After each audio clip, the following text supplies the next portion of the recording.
Okay, it's Saturday morning. Wait, do you know what episode this is? No. This is episode 10. Oh, episode 10. Welcome to Happy 10th podcast. Happy 10th podcast. Spoiler Country, 10 episodes in. Saturday morning. 10 episodes in 2.5 weeks. 2.5 weeks. Yeah, we're trying to be prolific. Hopefully we can keep this going at some level. But another day, same con. Today is Saturday. It's day 3 or day 4, depending on how you look at it. Yep. And well, I guess officially it's day 3. Officially day 3. Our 4th day going was a preview night. We are doing a very relaxed day today because today is the busiest day at the con, so we're trying to just kind of enjoy it. Yeah, we got a lot of the stuff that we had to get done already. Right. Now we got a couple things to get signed because we're geeks like that. Yep. And we want to get some stuff done for Russ. Right. Because Mill Geek Comics and Mill Creek, go check them out. They're amazing. They're on eBay. Search Mill Geek Comics to find them there. Just find them online. Yep. Great stuff. I guess he told us he just posted a bunch of magic cards. I think so, yeah. Yeah, a bunch of good magic cards, so check that out. Just so you know how low-key we're taking today, it's like 11 o'clock. And we still haven't even left. Haven't left yet. We're going to go. We're doing a couple of things today. We're actually going to head out early today because we're going to a bonfire on the beach because that sounds... Who wouldn't want to do that, right? Yep. I mean, yeah, it's just today... Drinks with Kirkman last night. Bonfire on the beach tonight. You know, just living the dream. Right. It doesn't get much better than this for us. Yeah. It's been pretty awesome. Tomorrow's the big day for us, too. I mean... Tomorrow is a huge day for us, and we don't know if it's going to be for 30 seconds or 20 minutes. I hope 20 minutes, but I'll take whatever I get. Yeah. Right. And this is when we get to interview Mike Grell. Yes. And then we'll promote the show. And one of the things we're going to do is we're going to have... Actually, can we talk about this? I think so. You think it's okay? You know what I'm talking about. I think I follow you. Okay. So we have Action Comics number 440. Which is the first time Mike Grell drew his pinnacle character of Green Arrow in the comics. And it's signed. And it's certified. By Mike Grell. Not CGC certified, but it has a COA from Mike Grell with matching serial numbers on it. That's right. So it's legitimate. Yes. So what we're going to do is we're going to do this interview with Mike Grell, and we're going to have a whole episode. And then within that episode, we'll say a code word. Yeah. And what we'll do is have you like and follow us on Facebook, Instagram. Yep. And then you will put in, just in the comment section, you just put in the code word. And then we will respond to you in instant message, and we'll ship you that book. Are we saying, no. One person. Are we saying the first person to respond with the code word gets it, or if multiple people do, we'll put them into a lottery and pick random? Yeah, we got to do. It's going to be put into a lottery, and then we'll randomly pick. So when you because find we the code can't word, just do the first person. That's not fair to everybody else. So if you find the code word, post it up there. We'll leave it open for a week. Yeah, for a week. So a week from tomorrow. So next Sunday we'll close it out, and we'll post the results on the following podcast. So the results will probably come out on like 2 weeks from now. But 1 week from tomorrow we'll run it. Yeah, and the book is very good, very fine. Yeah. Somewhere around there. I mean, it's not a 9.8, no, you know. But it's signed by Mike Grell. It's a good book. And it's an important piece in the Mike Grell history. It is. It's an important piece in DC Comics history. Yeah. Because it's the pinnacle time of when he took over a character that he ended up redefining. Yeah. Yeah. So it's a good book. So look out for that. And this will be our first time that we're actually giving anything away. Right. We'll probably do more giveaways here and there because it's fun to do stuff like that. Yeah. It's fun to take stuff we love and share it with people who are listening. Look for that. That's going to be exciting. I think that'll be a fun thing to do. Hopefully we'll get some good interaction. Yeah, I think so too. And we'll get, more people listening and being involved and interacting. Yep. We want interaction. We do.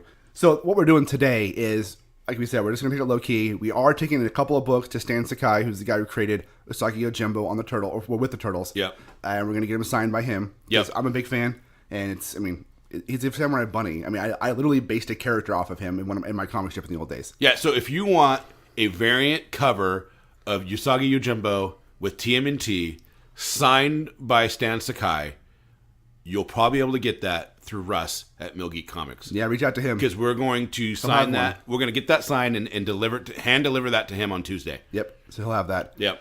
And it's a good book. The cover's by Eastman and... The cover's amazing. Yeah. And then we're going to... I have a couple of people that if we have time today, we're going to talk to. We'll record them, and we'll put it on. It'll be later after this. Yeah. We may or may not. So if this jumps just to us talking again, well, then that's what you get. Because we didn't do it. But it's Saturday, so it's going to be crazy. Yeah. But I have a couple people lined up who are going to sit and talk with us, hopefully. Yeah. So there you go, guys. And I said guys, too. Fuck it. I don't care anymore. It's all guys. It's all guys. And girls. Yeah, it's guys and girls. Yeah. So there you go, people. My peeps. My peeps. Whatever. Squad fam. What's up, squad fam? Terrible. And now you finally got me to say it. Just making this. Yeah. Anyways, we will talk to you in whenever this cuts to. That's right. So we just got out of the Titan Comics Doctor Who panel. Yeah, great company. It was actually cool. We walked by, we talked to them, and they invited us to the panel. They put our names on the list, which is cool. We got to sit in front by the writers. Yep. And they want us to do an interview with the writers tomorrow. Maybe that part of it. Yeah. So yeah, they asked to talk with the writers tomorrow. They're going to give us a couple of PDFs to read. Yeah. It's cool. Like, you're a huge Doctor Who fan. I am. I'm a giant Doctor Who fan. I love him. I tried watching the 9th Doctor season and got bored after 3 episodes. But I understand the fandom, and I want to. I feel like I should like it. I feel like I should watch more. The first season is really good. You introduce a lot of characters. Yeah. You get like classic villains are coming back, and you get to see all that. But once you get past the first season, I mean, it just builds and builds and builds. I've heard nothing but good things about the seasons after, like the 10th Doctor, 11th Doctor, 12th Doctor. They're really fun. I'm excited for the new Doctor who's... Yeah, it looks great. Yeah, she's going to be great, I think. So this is more about the comics, which they showed some previews. The comics look fantastic. Yeah, the cool thing with the comics is that they have... That's a real good Superman. Yeah, that is a good Superman. So the thing about the comics is that they have... It allows them to have multiple stories for the same Doctors, because some people love the 10th Doctor. Yeah, so you can choose the your 11th Doctor, and they can follow along with that through that whole thing. It's really cool idea the way they're doing it. It's a great idea, and I like some of the artwork they were showing is fantastic. Oh yeah, and the coloring was stupendous. Right. I kind of want to. I'm excited to see what they're going to send us to read and see what we can get into. Yeah.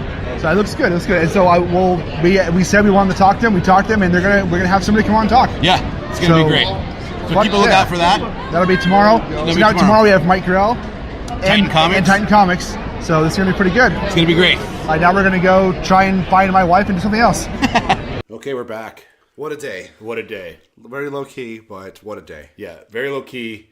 You know, it's been 5 days really for us. Including the preview night, it's been 5 days. It's Saturday, but we've been here since Tuesday. Yeah, we're tired. It's been a long run. So we were only at the con for about 4 hours today. Yeah, we got there late. We left early because Saturday's fucking crazy. Yeah, there's too many people. When we come down next year for this and do the same thing, I think on Saturday we'll make sure that everything we're doing is scheduled outside of the convention center. Yeah. So we'll do all the outside stuff and or maybe even take that day off. Yeah, take the day off, do something else. You know what I mean? Actually, the only thing I would want to do next Saturday, or the next time is on Saturday, the costume. Yeah, the masquerade ball. The masquerade ball. Because the cosplay there, I can't say it enough. We've gone to Emerald City quite a few times. Emerald City does it right. They do, the cosplay there is phenomenal. Right. But this is a different league. I don't even know how to put it. It's a different league. Yeah, it's awesome.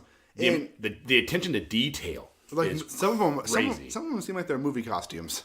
Yeah, and you could tell that some of those costumes were things that they've been working on for years. Right. You can tell the store-bought costumes versus the people who've been spending the last year building it. Yeah, the ones that build them, 99% of the time, look amazingly better. Yeah, because the store-bought costumes are pretty. Unless they spent like $5,000 on their costume. Right. Well, speaking of expensive store-bought costumes, we saw a Deadpool costume at a booth today. $500. $500, and everything in the costume looked great, except for it had one of those, like, you know, when you go to Party City and you buy the costume, and it has like that like rubber belt. The rubber, that rubbery belt thing. It had one of those. Like, for $500, you should get an actual belt. Well, it wasn't the belt that you had a problem with. It was the fact that what do you call them? The pouches? The pouches. The rubber pouches. Yeah, rubber pouches that were just painted on. Yeah, $500, have some pouches. Right. I mean, you could put 4 pouches on there and call it good. Pouches can't cost that much. Right. It could be fabric. But anyways, yeah, today was crazy. We got caught up yesterday we got caught up in Game of Thrones. Today somehow we got caught up in the Justice League Rush at the Warner Bros. Booth. Yeah, that was crazy.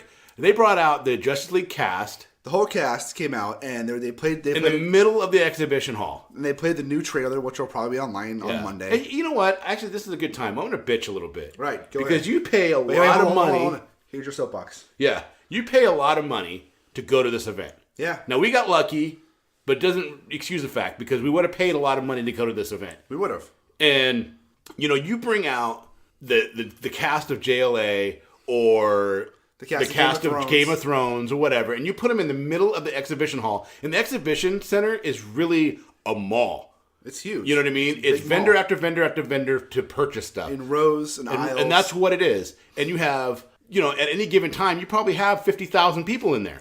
Easily. If not more. Yeah. Okay? And then you bring this out, and it creates a mob mentality, and it creates everything backs up.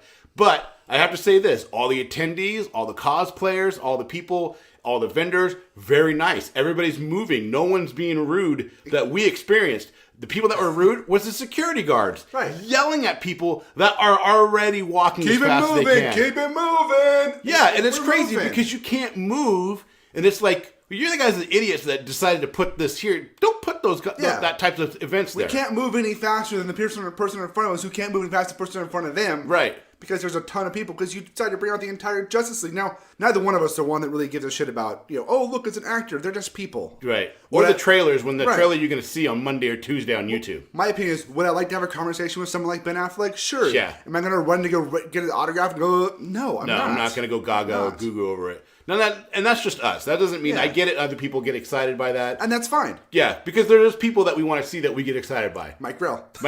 Yeah. Or Jim Lee or Andy Kubert. Or, but these are people that we love, that we see all the time. But even then, I still wouldn't mob mentality rush it like that. I don't know. But it's Hollywood, and they build that momentum, and that creates. They create celebrities. They create these celebrities, and they create this mentality of they're bigger than life, and so people treat them like that. And it's, I get it, but it's like, come on, something like that. But I don't blame the actors on this. This is not their fault. No, it's not their fault at all. This is the way that they organize the exhibition hall. Like the whole thing with everybody rushing around, not to see the trailer at first. But why do you have all these walls up? Why don't you just make it to the whole convention hall and see the trailer play at once? But no, you have one screen. It's a big screen. You have one screen playing it. And if you're not in their little area or in one of the little windowed areas, you can't see it. Yeah, and it creates a crushing effect. Right, and so, I understand why the security guards are saying move along, keep moving, because it's, the fire marshal's like, hey, you can't have 1,000 people standing around right here. Yeah, but screaming at somebody as they're walking by over and over and over and over, and I'm not over exaggerating. No, over and over and over. It just keeps saying it doesn't help. All you're doing is creating. First of all, you're creating confusion. Yeah, because everybody doesn't know what the hell's going on. Like, I'm already walking, dude. What do you want? Secondly, you're creating anger. Because people are getting visibly angry at the situation, and not. I was getting irritated by it. Yeah, and not angry at the people around them. They're getting angry at the security guards. Right. Because they're feeling like, why are you yelling at me? I'm not 5 years old. Yeah. I get it. Everybody's trying to move forward. We're doing the best we can. Yeah. Come on. Yeah. Like, it was frustrating. I would understand if they're like, if somebody was stopped, hey, you keep moving, or saying it loudly if somebody was stopped, hey, keep moving, so everybody else could hear you. But that's not what it was. It was you're walking as fast as you can to get by this thing. Keep moving. Got to keep moving. Got to keep moving. And it wasn't even like a group of people stopped in the hallway and just sat there and created a backup. Hey, get moving. Got to go. It was everybody. Even when you're already moving, they're still yelling at you to move. And it was just like, you got to be kidding me. That was a bit annoying. It was just really, for all the stuff that I loved, that was a bitter pill. Was the way the security is ran. And I don't think that a booth should be able to. I hate saying should and shouldn't be able to do things, but I don't think that a booth should do something like that in the middle of a con. Right. I think if you want to have a panel or you want to have the entire Justice League come out or the entire cast of Game of Thrones do a signing, that's fine. But do it in a spot where it's not high traffic. Right. Like if they do it on a spot that's on like the backside of something. Right. Where there's no vendors that are going to be disappointed or upset because all of a sudden there's a bunch of mob there and nobody can get to their booth. That's fine. You have all these rooms there. All these giant rooms upstairs. Yeah. And it's just like, come on. I mean, you could have done that Game of Thrones signing in the same room that Titan Comics ran their panel in for Doctor Who. Very easily. Easily. Yeah. And you could... the way they do Stan Lee at Emerald City. Here's the thing. Those signings, it's not get in line, rush over, get in line and do it. It's... You get a bracelet or a ticket. Yeah. You win a ticket to get the thing signed. Right. But people want it at their booths if everybody rushes their booth, but they don't need that. And it just causes problems. Yeah. Yeah, it's really annoying. Do those ticketed signings in a room upstairs so it's not so chaotic and chaos. Yeah. It was bad. It was, and I would imagine it's like this every year for them. That they do this every single year. They did this when I was here in 2006. They did stuff like this. Yeah. Like they had Arnold Schwarzenegger out doing 203 signs, and it costs the same thing. This year's a little. I mean, obviously, 11 years later, there's more people there. Right. So it was frustrating, and I think that they need to reevaluate how they do certain things. I don't want to see them. I know Kaylee has talked about it, and I heard some other people talking about how they should create two separate cons, one for pop culture, maybe one for the comics and stuff like that. I don't want that. Because I feel like you do that, the comic side's gonna die.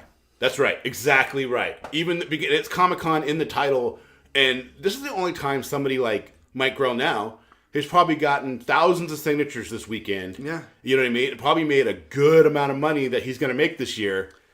Right this weekend. Because people are coming down, they're seeing stuff, and this guy's over there, Yeah, and sometimes they'll see people like Dennis. Yeah. Dennis. Karen. Yeah. Corvink.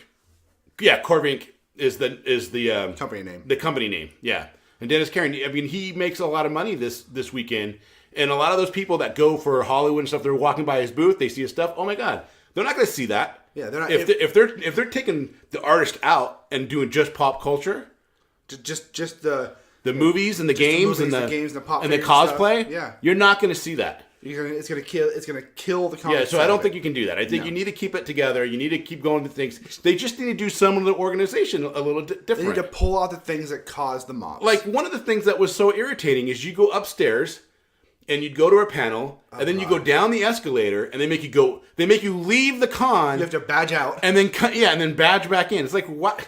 Why? Why don't you just move the freaking rope? Yeah, just let us go. I have a badge. Let me go back in. There was no possible.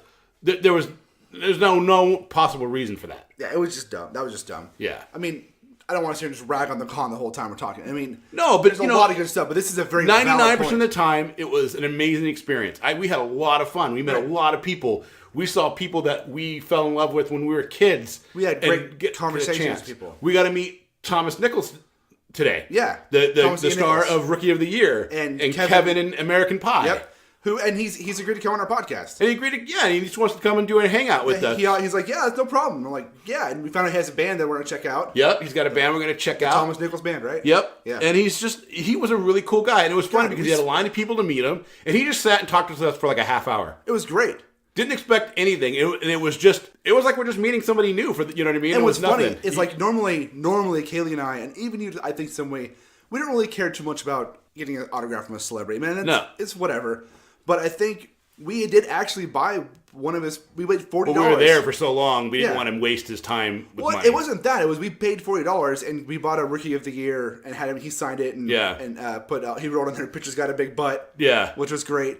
And we bought that, for $40, and it was mostly because it was like he had a conversation with us. I mean, it's not like and I think he would have been fine if we just would have left. And exactly, he would have. He totally would have. Yeah. And it was just because he took the time to talk to us, and we interacted, and we talked about our kids like we always do. And it seemed very earnest. Most of that's a great word for it. It seemed very earnest, and most of our experiences there have been exactly that.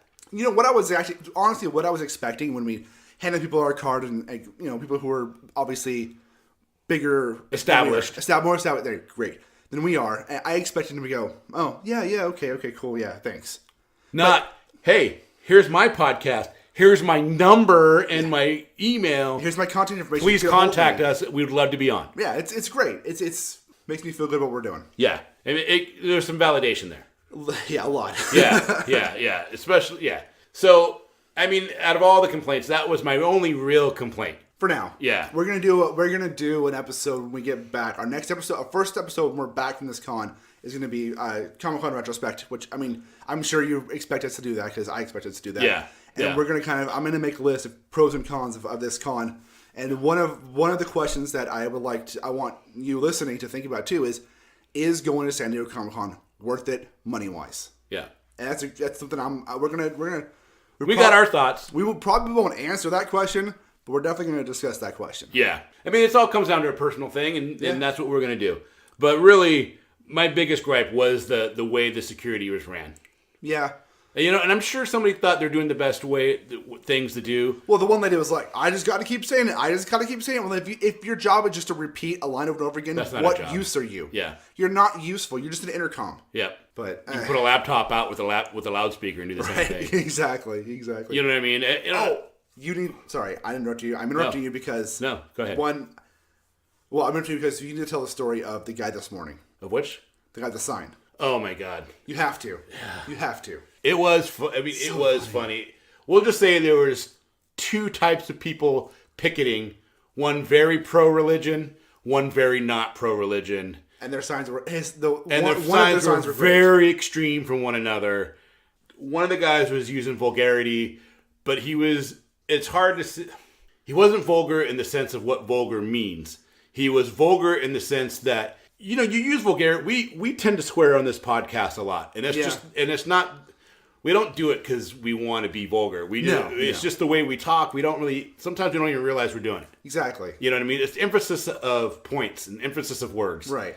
And that's what this guy was doing. He was making a very valid point for why he had what he had. Point to what he was trying to get across. Right. And he did a very good job on it. And he kind of shut down the other person. Because I think everybody has a right to believe in what they believe in. Absolutely. And I believe in religious freedom, which is basically, I just said the same thing twice, just differently. But I don't think that you should be out there judging people. Yeah. Because one of the famous quotes in the Bible, let he without sin cast the first stone. Exactly. And then you're sitting out there and you're trying to make people feel guilty sitting and out there bad. And just throwing stone after stone after stone. Yeah, exactly. It's called glass houses, man. Yeah. And this guy was making that point very well. And that's you know what? That is actually a better way to put it than saying what it said. Yeah. Because what the sign said is immaterial. Yeah. Doesn't matter. Yeah. It was the point coming across. I mean, we laughed. I laughed pretty hard. Yeah.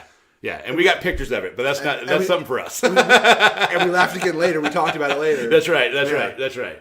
But it was a very, it was kind of sad in the fact that there was a lot of people picketing for some weird stuff that didn't make sense. I mean, you've all seen it when you go down and see a sign saying you're going to go burn in hell if you don't repent and stuff like that. It's like... Yeah, it's an overture. It's not an overture. It's an overdoing of trying to get their message across. Right. It's like, it's fear tactics that don't work. Exactly. That's a good way to put it. It's fear tactics that don't work. It was, I don't know. I didn't like it. No, I don't like that. I don't like that kind of stuff. I don't like people shoving views on me. Right. I mean, one of the principles foundations of America is the freedom of religion and just freedom in general. Well, it's also freedom of religion and freedom from religion. Right. Freedom of choice, freedom of speech. They have a right to be out there. They're not getting it. I had to give it to there's I think there's one group of people that are doing it. They're not really getting in anybody's face. Yeah, they're not. I mean, they're standing on the side. They're doing their thing. I've seen people do it worse. Yeah. It really comes down to... I mean, they weren't the Westboro Baptist Church. No, not that bad. But freedom of speech, you have the right to go out there and do that. We don't have to like it, but the other guy also has the right to go out there and do what he did too. That's exactly right. Yeah. So other than that, though, we got to meet... You heard about us going to the Titan Doctor Who panel. That was awesome. Those guys were really cool, really nice. We're hopefully we're going to be able to talk with some of the writers tomorrow. Yep. That may or may not happen based on their schedule and our schedule. Yeah. Because we've got a laundry list of interviews set up tomorrow already. Right. So I want to work it in, and if it doesn't work out, that doesn't work out. There's always more time later. Yeah, we can always schedule it after the con sometime. That's right. We met Stan Sakai today, the creator of Usagi Yojimbo. Yeah, that was really cool. We got him. We asked him politely if he would, do a little Usagi sketch on our covers we had, and he much obliged and did it. And we donated some money to the Hero Initiative that he had on his table. Yep, which was great. I bought a sketchbook from him because I love the bunny. I love the samurai bunny. So I bought the sketchbook. Yeah, Stan Sakai is such a nice guy. Yeah, there was a guy in front of me that was kind of driving me nuts. But it was funny. It's just that it just seemed like there was a starting a line coming up, and he just kept making him do different things for pictures. Yeah. And it was just like, dude, why don't you let people get the stuff behind you and then go back and don't ask for 8 different types of pictures and have them do different things in a row when there's a line of people. Exactly. Come back. When he started, there was nobody. By the time he was done, there was about 8 people, including us. Yeah. And it was like, dude, come on. Yeah. But it was funny some of the stuff he was doing. Right. They were doing some 3D stuff with the phone, and he was doing some stuff. And Stan was very gracious about that. Yeah, he was very gracious, very funny, very nice gentleman. Yeah, and very personable. Yeah, but it was cool because we had the book that we got is for Russ. It came from a special retailer lunch thing, and it's a retailer. I guess it's a retailer cover. Yeah, it's only available at that luncheon. Yeah, it's going to be a really hard book to get. Yeah, and we found out Stan Sakai was there doing signatures. Called up our buddies Russ at Mill Geek Comics in Mill Creek. Best place to go get your books, get your magic cards. Yep.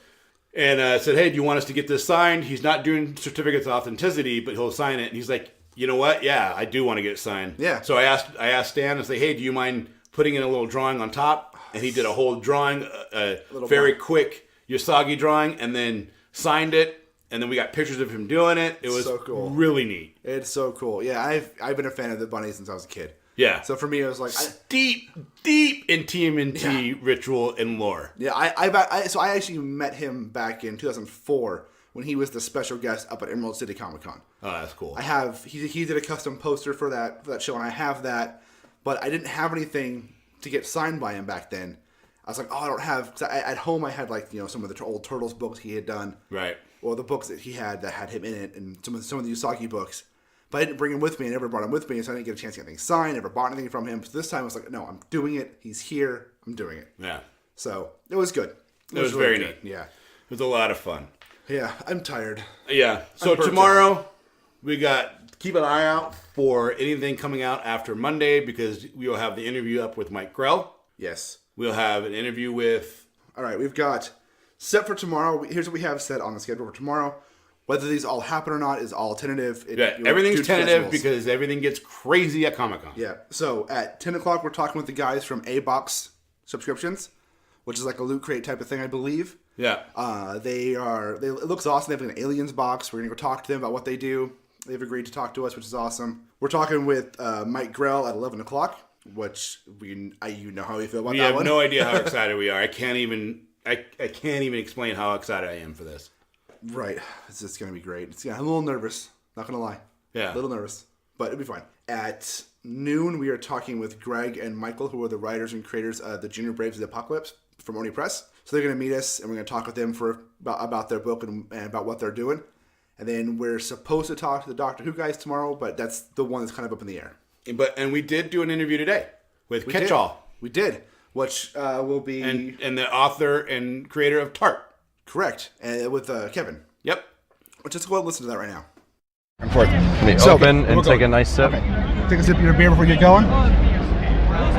And chug. All right. Liquid courage. We are here at San Diego Comic Con with Kevin, who I backed Kickstarter for his comic book called Tart. I backed it because I love the artwork on it, and I need to read this. Awesome. So I'm excited to read the book. I actually picked up a copy here, which is going to read tonight probably. Yeah, so Kechal Comics. Yes. Tell the story of Kechal Comics. The story of Kechal Comics is I had 2 comic books out. I had Tart, time traveling demon hunter, sort of our demonic quantum leap. I love it. And Underwars, which is a story about a monkey thrown in men's tighty-whitey underwear, and he can immediately talk and kung fu fight. It has a very big bulge. Yes, my artist on Underwears likes to draw a 3-dimensional bulge in the underwear. Baxter is packing. And it kind of looks like a volleyball. Yes, yeah. At one, I actually had one show where I put a tennis ball in underwear and had people try to throw it through the mouth of a wooden monkey thing we had done. Was it a Trump face? No, long. It was long before that was even a gleam in anybody's eye. The comedy gold that has been this last year. I don't do it anymore. I had no idea just how bad comic book convention attendees are at throwing. Yeah, they're pretty bad. It went over the booth 20, 30 times, and I was like, I can't do this anymore. People usually aren't the best athletic people. Yeah, right. No offense, I am one of those people. But. I think they just really wanted to make sure it didn't bounce first, and they put their whole being into it. And it went way over? Yes. They had the strength, not the accuracy. So when did Kechal start? We started in probably about 2013 it started. We've been doing the comics since 2010. We started with one publisher. It didn't work out. So we said, we love our books. We love what we're doing. Let's see if we can take care of that aspect for ourselves. And we've done pretty well since then. You know, New York Comic Con 3 years, San Diego Comic Con now. So that's great. Being a Comic Con for 3 years is a big deal. I mean, that's pretty good. That's great. You're going to come back and make money and keep doing what you're doing. That means you're doing something right. Or I will not admit defeat and trudge on through the snow. I'm not sure which. That's what I would do. I mean, I would be the one that, I'm here, I'm doing great. Well, it takes so long to build that audience and get that thing going. So if you can keep going for 3 years and keep going and doing these cons, that's huge. And everybody out there that's listening, you got to get in, check out booth 2306. 2306. Yes. And it's amazing. The art is amazing. Support your local comic guys because... Support your independent comics. Yes, support your independent comics. They're the lifeblood of this industry. Well, and the only reason I am here is because of my Kickstarter backers. Yeah. they paid for an entire new printing of issue 1. Oh, that's awesome. I have always had issues 1, 2, and 3 in a trade paperback, and I found out I was going to be here, and I want a book that I can get out. And what John and the rest of the Kickstarter backers did, they bought me 175 issues I can hand out to other people. That is great. Which is awesome. Yeah, so I'm not giving away free comics. I'm giving away comics that have been paid forward to someone. Paid forward to support you to do what you Pay do. it forward. Yeah, it's awesome. And it's amazing. I gotta tell you something, a fun little story real quick. We've been at this con. We've been emailing back and forth trying to meet up. Yeah. Couldn't find your booth. I have literally been in the aisle next to you 100 times. Because there's Arsenic Lullaby and that I've been talking to. Yeah, and Monstrous is here. There's some really great I can't books. find it. I can't find the chart. I can't find how did I miss this giant banner? It was too big. Right. It was too Too big. It was so big, you walked right by it. Well, I just don't think this is the first time we've walked down this line, honestly. Yeah. So, but no, I was glad to finally meet up with you because I wanted to get this interview. I want to read this book. I love the pitch on the Kickstarter. I was excited about that. Well, where can people find your book online? Comixology, they can get all 5 issues. I think all 5 issues for $7 on Comixology. Wow, that's awesome. That's a great deal. It is, because it's such a great experience. I love what they do. Comixology is great. Amazon did a good job with it. Yes, and even though they rejected my book, that's fine. Well, I'm sure. Just get a technical issue through, and they can do it. And no Comic Sans. That was the big no. I'm not saying you did it, but no what? Comic Sans. They will just reject anybody that uses Comic Sans for their lettering, no matter what the book is. I have a paid font that I bought for my stuff. Good. And to be fair, my book, I rushed it and it was shit. It wasn't good. I was trying to get it up. This is a couple years ago. Okay. But that's different. It's more technical issues, to be honest. It was mostly, I was too lazy to fix it at the time. Okay. Too busy with work and life and kids and stuff. Or too busy. Not too lazy, right? Too busy. No, too lazy. I'll take it. I wear the lazy badge. Own it. All right, own that shit. Oh, yeah, okay. All right. Even though we've been podcasting every single freaking day here. We have. Editing and posting them up every day. Oh, sweet. I've been up 10 episodes in the last 2 weeks. Yeah. I've been up till 3 in the morning. That doesn't sound lazy to me. Right? No, we've been... I'm ambitious. Yeah, we've been working we have full-time jobs. We get off of that. Yeah. We're doing this. Yeah. And then we're editing. We're putting it on. We're doing it all ourselves. We're coming to try and meet independent creators like you to talk to them, hear their story, because I'm one myself, and I want to meet more people and talk about it and get their story out there. So do you have Kickstarter still going on, or has it ended? No, it's ended for right now. I was going to say, if the $7 Comixology, great, lovely. If they want to read it for free, they can go to Kechal Comics. Well, let me spell that, because it's spelled... I was too clever by half. KECHAL comics.com /readtart. Okay. Read Tart. KECHAL comics.com /read tart. That's Tart, T-A-R-T. Yes, T-A-R-T. And they'll get emailed all 5 issues. They'll find out if they love it. And if they do, September 22nd, we're kickstarting issue 6. That is perfect. The art is amazing. It really is. I can't take any credit for it, but I agree with you. Yeah. You take a little credit, because didn't you give some direction of what you wanted? I told them what order the images would go in. So a little credit. Yes. Okay. A little credit is what I deserve. There you go. Kevin Joseph, thank you so much. Oh, fabulous to meet you guys. Thank you for stopping by. And we're back. Yeah, great guy. It was so nice. I had backed his, as you probably heard, I had backed his Kickstarter on Kickstarter, and I wasn't planning. He had 2 options. You're an early backer. It was, because I found it in what caught my eye. He was the writer. What honestly caught my eye was that cover image of the girl, the artist, the penciler. Amazing work. Yeah, and it caught me. Then I started reading the story of the book. And I was like, the colorist too did great. Yeah, I was like, oh, they're pretty. They want to print off another brand of #1 to bring to Comic Cons. They have something to give out for free. So what they did, and I think this is genius. They already had their book in a trade. Right. They had issues they were selling, stuff like that. But he wanted to bring to his booth a stack of books he could just give away. Yep. A San Diego Comic Con exclusive that he could just give away for people to read. 174 issues. Yep, he was able to fund 174 issues to give away. So people like me paid to not only get a copy themselves, but for him to have a copy to give away. Yep. Which I say that's genius. That's great. Yeah. Because he's not really giving them away. They've been paid for by people like me who decided to back his Kickstarter, who also get one. Yeah. So I had backed it with the option of having it shipped to me because I was like, oh, I'm not going to be at Comic Con. Well, little did I know I'm actually at Comic Con. Right. So it was Thank really you, nice. Russ. Yeah, thank you, Russ. It was nice to meet him, shake his hand. Super nice guy. We got to hear about his story, how he got to where he's at. And that's what I like too. I love meeting these creators that I grew up with, like Mike Grill, and that's a huge thing. But also talking to new guys in the industry, or guys who've been doing it for 5 years, and seeing where they're coming in, how they're doing their stuff. That's awesome. That's pumping in new blood into the comic industry is lives. so important. That's how it lives. Right. Because if you don't start having new concept, new stories, it will die. Yeah. You know what I mean? It's Exactly. like a death of 1,000 cuts. Yep. Right? And having these new guys and having the ability, and now with the technologies out today and being able, the ability to self-publish and to get those things out, those guys are out there and they're making amazing stories, right, and have amazing art. Yeah. And they don't have to jump through the same hoops people have to jump through 5, 10, 15, 20 years ago. Yeah. You can go and you can write and draw or hire an artist yourself and put out a book, and it's not going to put you in debt for 20 years anymore. That's it's right. not going to cost you $20,000 to do it. You can do it for a couple thousand or less. Yeah.